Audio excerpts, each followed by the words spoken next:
Oh my, what a special day.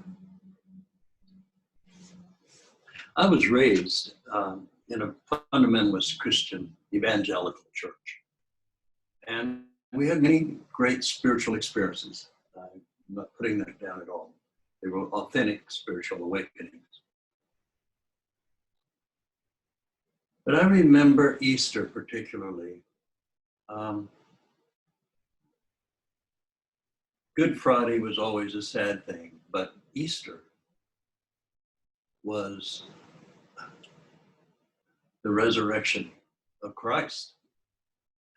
Now, it could be said, and I'm saying it, so I guess it can be said, that you can't kill Christ. Christ was never killed. Jesus was definitely put down. Definitely. He was done away with. But Christ, unaffected. Christ is the enlightened energy.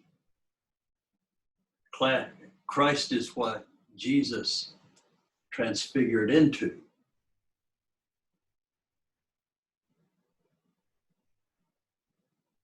So there was the incarnation of Jesus in which Christ manifested. And it was pretty awesome. I invite all of you to go back and read the book of Mark. The book of Mark is the one book that the New Testament is basically based on. Matthew and Luke are based upon the book of Mark. I could go into that, but I'm not going to right now. But if you look at the book of Mark and just read what's in the red letters, just the teachings of Christ, not the teachings of his disciples, but just the teachings of Christ, you will be amazed at how perfect the teachings are.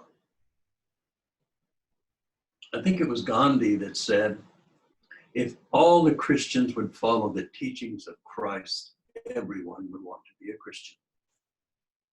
Instead, it's been kind of convoluted into something pretty strange, in my opinion.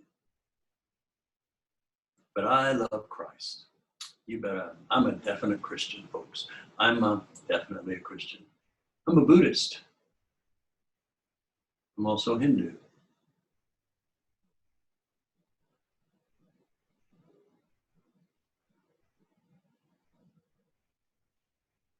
There's just one God. There's just one divine presence, manifesting in many different ways. One of my favorite stories involved Ramakrishna, who was visiting, had another guru, an enlightened teacher, come and visit him, and they were in the hut, turning the place gold, what gurus do. And suddenly there was a big commotion going outside. People were actually fighting, physically fighting and yelling. And so, here Ramakrishna and his friend go outside and so what's this about? And the argument was about, is the God a God of forms? Like in Hinduism, there was, gods take different forms. There's the God of the creek, the gods of the trees, the mountains, various gods and goddesses, 10,000 of them, I think, a lot of them. And then there was those that worship the formless God, the God that really didn't have a form. It was just formless. So they asked Ramakrishna, they said, this is what we're fighting about. Do you believe, do you worship the formless God or the God that has form? And Ramakrishna said, oh, I worship the formless God, of course. And so those that were arguing about the formless God were really, gloating, pointing at the other people, saying how wrong they were. And Ramakrishna stopped them. And he says, don't you know that the divine will take any form it can to awaken the soul of man? I'm paraphrasing. You can quote me on that. The infinite God takes all forms. That form may come to you as Jesus. It might come to you as Sai Baba or as somebody else. It could come to you as anything. But there's only one spirit. I have had enlightened experiences, authentic enlightened experiences in Christianity, in my touching Christ. I went into Christ and went into samadhi. Didn't know what it was at the time, but I certainly did many times, many, many times. As a Christian, I experienced great awakenings. But the one that actually drove me away from the church that I was in was the final awakening of the oneness of all, that there was just one. Manifesting in everything. That there was nothing that it was not. I came to a true realization of a God that is everywhere present, omnipresent. A God that was omnipotent, all power. There was no power except that came from God, the divine. And it was all knowledge, omniscient. It was not fooled, nor could it be fooled. It was aware of everything.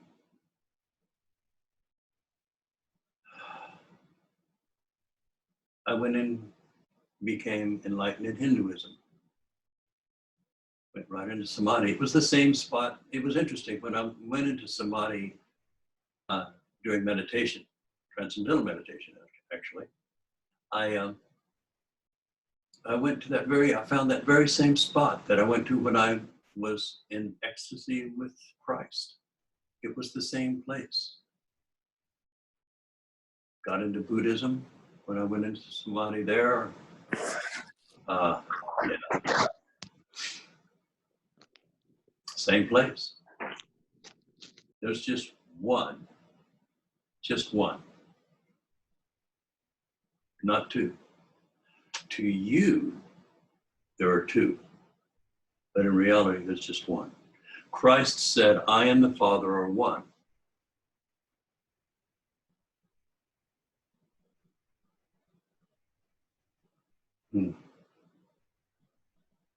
Now, some people have a really difficult time. There are two things. There is the theistic view of God, and there's the non-theistic view, what we're talking about today.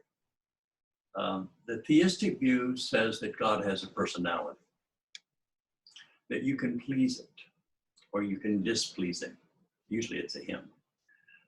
This God, whether it's Christian or Islamic or whatever, many of the theistic gods are very much like Zeus, where you have this God sitting on a cloud up there looking down at humans, and if he doesn't like what they're doing, you throw a thunderbolt down every now and again. And if you please him, then you get good luck. And a theistic God is a God that man makes in his image. And many people can't deal with any other thing other than that. They have to have a God up there because they cannot conceive or even come to the realization that the very Spirit of God, the very enlightenment of all things, is inside of them. It always has to be outside.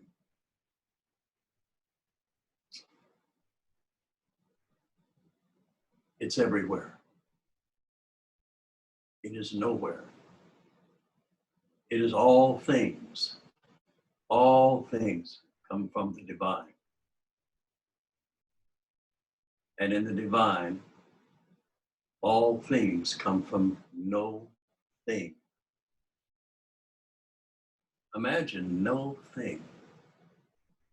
No time, no space, no thing. And then out of that, out of a self-contemplation of nothing, arrives things. Kind of like in your meditation, huh? You stop your thought and things come up.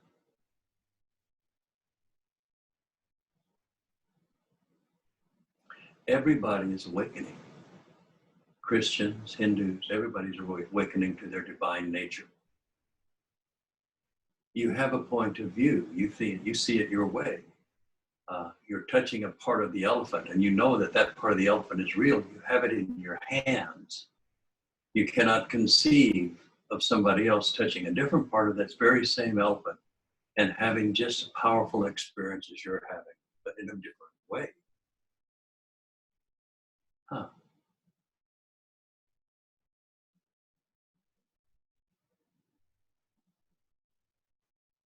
It's been said that right now, at this very moment, we're moving from the Piscean age into the age of Aquarius.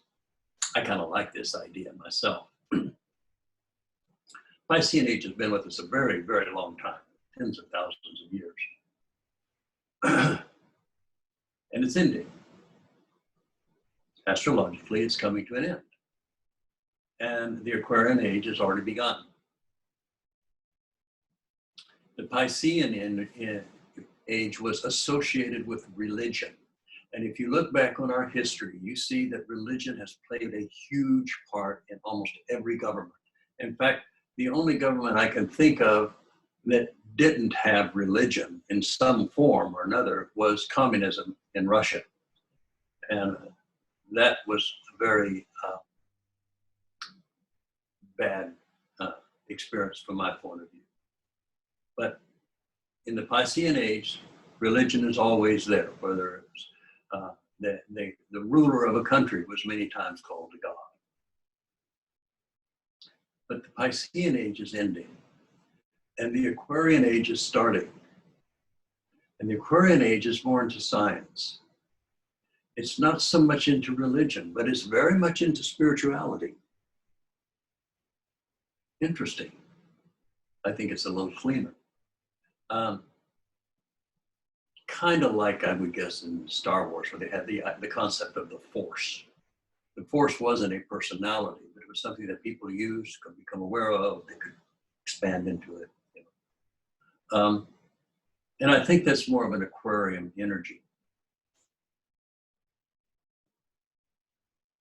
We see this shift taking place right now in the politics, where you have the people who've been in charge trying to pull everything back to the Piscean age. They want it the way it was. And you have the younger generation coming up and say, we don't want any part of that. We don't believe in your God. We don't believe in what you did. You guys messed it up. You're nothing but corrupt and all. They go on, just listen to the young people. They are the Aquarians.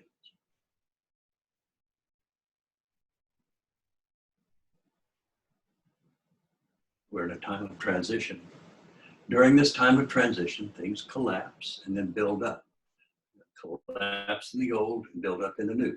And it's going to happen, I think, fairly quickly. I don't know how long we're going to be down, but when we do finally come out of this, it's going to come out in a very new way, a very good way, in my opinion, if I have anything to say about it. And I also know the good news is that there are enlightened beings all over the earth right now. You find them in Christianity, you find them in Hinduism, you find them everywhere. Enlightenment isn't regulated to a particular religion or a particular view of God. Enlightenment is your soul seeking to be free of the fear, to finally let go of the search for things that will never fulfill you. I did a talk a year or so ago on the hungry ghost.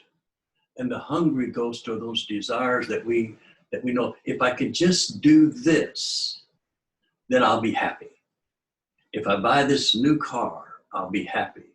You get the new car, you're happy for a month or two, and then now I need a new home, or now I need new furniture, or now I need a new partner, or now I don't need that partner, I need whatever, and we do it, and then the satisfaction doesn't last. That's why it's called a hungry ghost.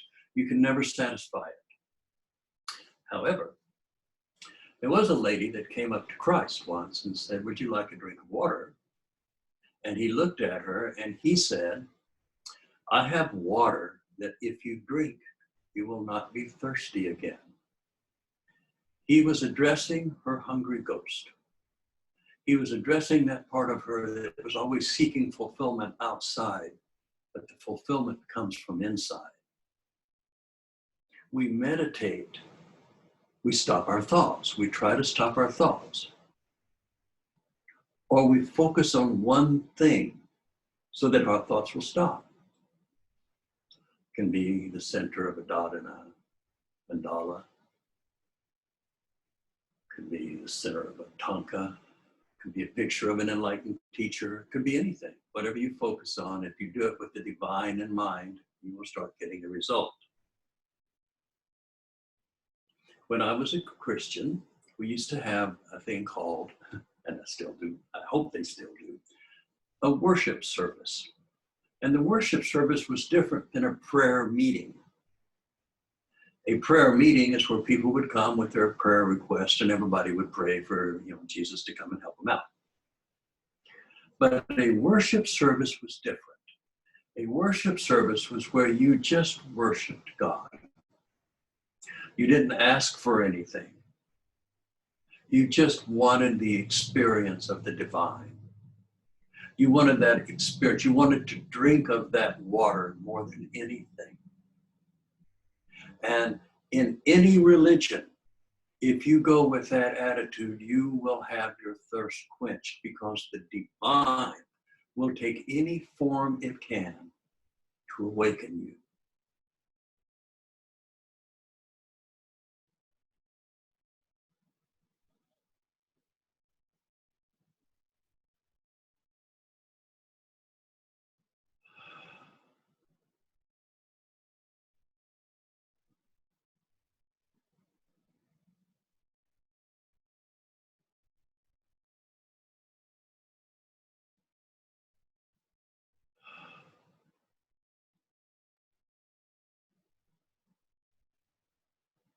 We're just here for a transitory moment.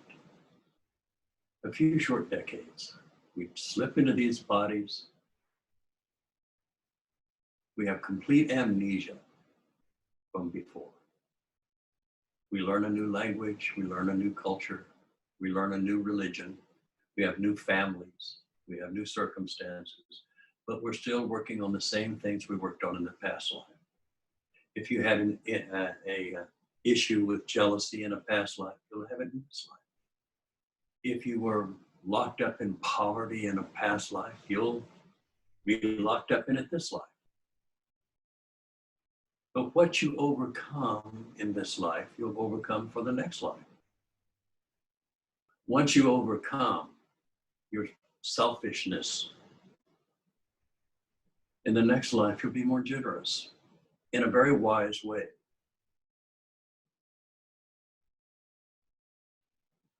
We're here in these bodies to perfect our souls. We're here to realize God, to realize the divine. If you're a Christian, then realize the divine through Christ. If you are a Hindu, you realize through whatever form you're taking in Hinduism. In Buddhism, meditate until everything just dissolves.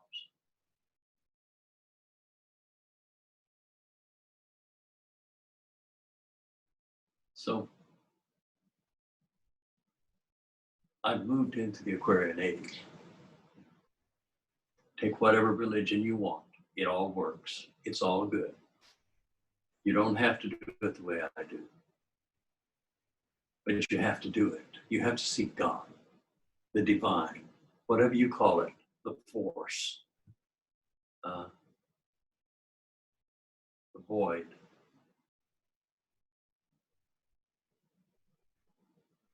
When you find it, you'll find the divine is absolutely amazing.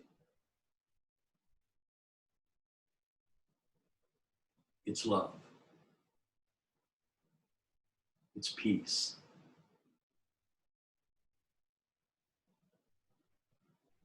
It's joy.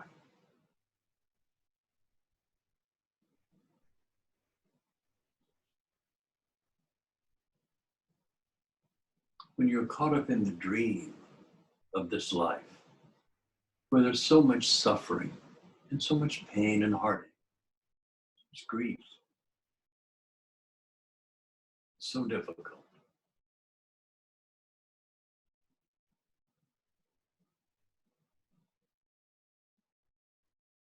I know.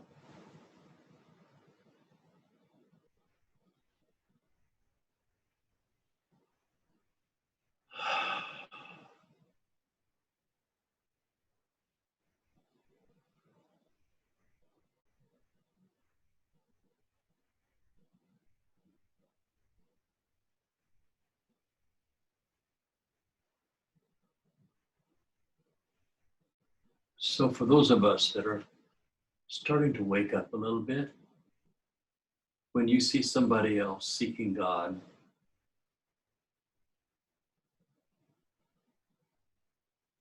be happy for them.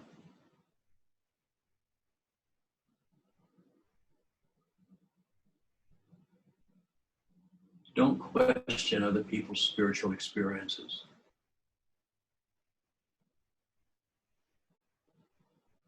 Just look at your own. Are you free? Have you let go of your anger and your fear?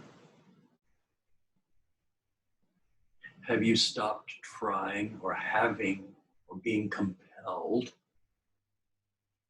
to control people and things around you?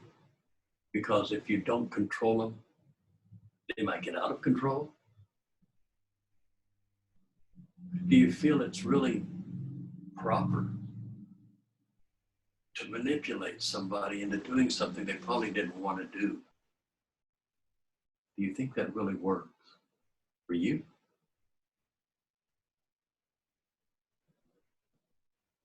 And what good does it do for you to dominate somebody else?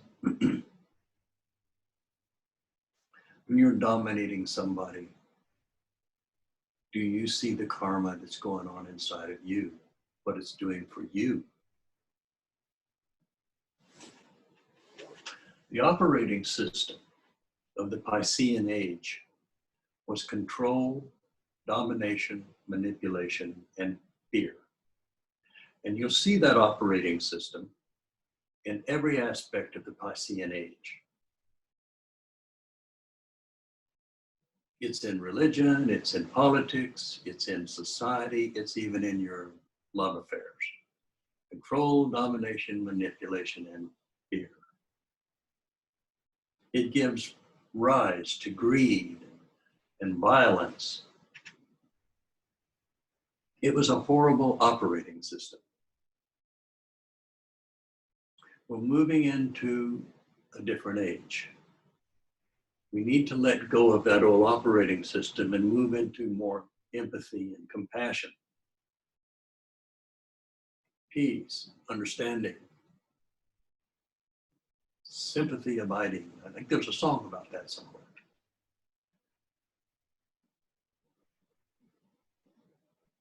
The future's bright. If you're hanging on to the old, then it's not going to be good for you because it's being ripped away right now. Let go of it. Turn your attention toward a brighter future. Remember, this is very crucial. What you focus on, you experience. And there are lots of experiences in the world today, and many of them not very good. So I suggest that you focus on the good things. Know that those other things are there. Don't just, oh, I don't want to look at them. No, you look at them. You look at the rates of death and all the things that are going on and all the turmoil that's going on and all the political upheaval. Yeah, you look at it, but don't let that shape your reality. While you're looking at that, look over here and see what are ways in which you can be of service to others.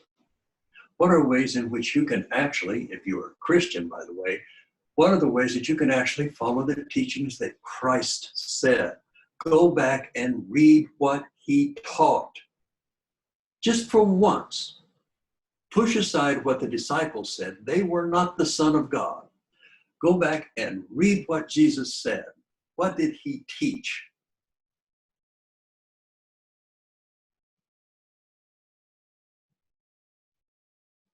And if you're not doing that, then you're not a Christian. And don't tell me you are. You can quote the Bible all day long.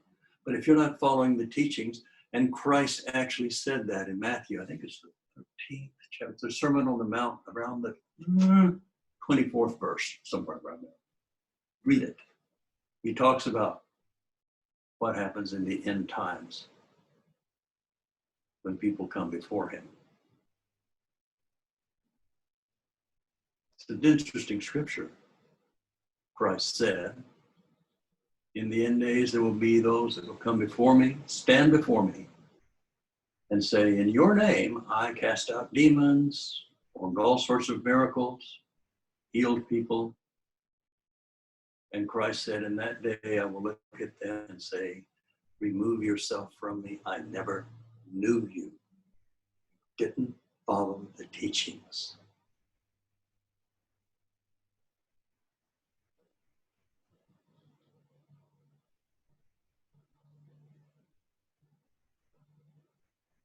That's why I started looking at Hinduism. That's why I started looking at Buddhism. Who follows the teachings? The teachings are inside of you. It's the word of God that's inside of each one of us. The word of expansion, creation.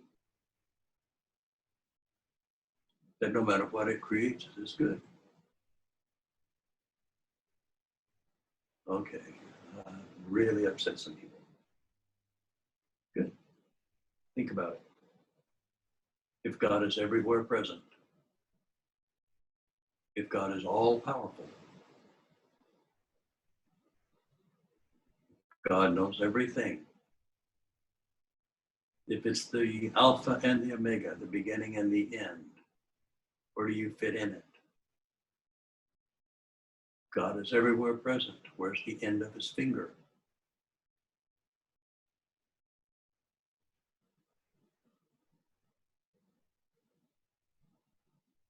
Where's the end of you? Do you end at your skin? Or do you move a little bit beyond your skin? Do you actually ever end?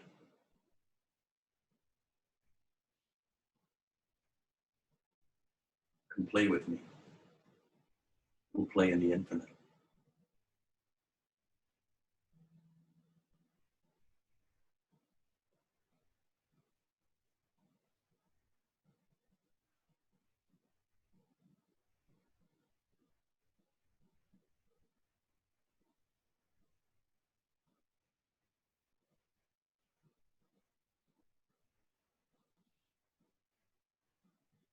So on this beautiful weekend, Jesus has died, but now the Christ has awakened. The Christ has rolled stone away, transfigured body, infinite awareness manifest in us. The world is right now coming out of its tomb into the daylight of a new age. Make the choice to be part of the new age, to be that is understanding, caring, where people help each other, care about each other, where we realize that poverty is not a good thing, and neither is extreme wealth. We need to take care of each other, love each other. There's nothing more precious than each other.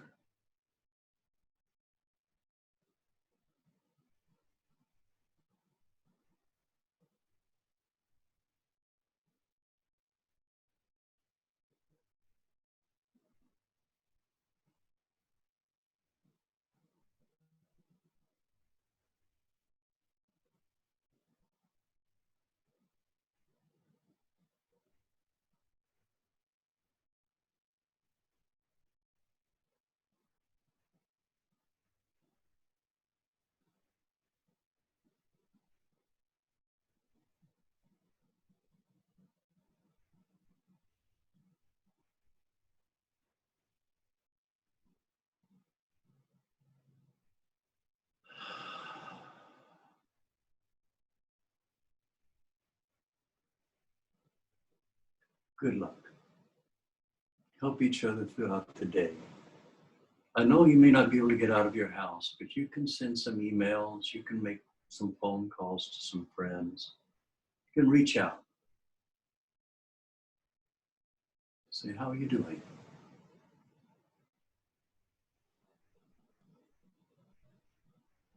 We're not alone. We have each other.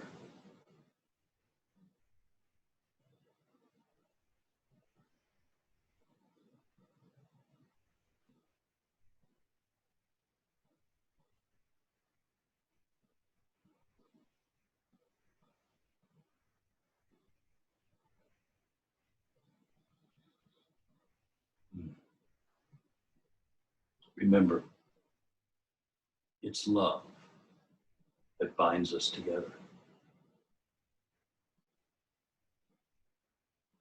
And I love you. Namaste.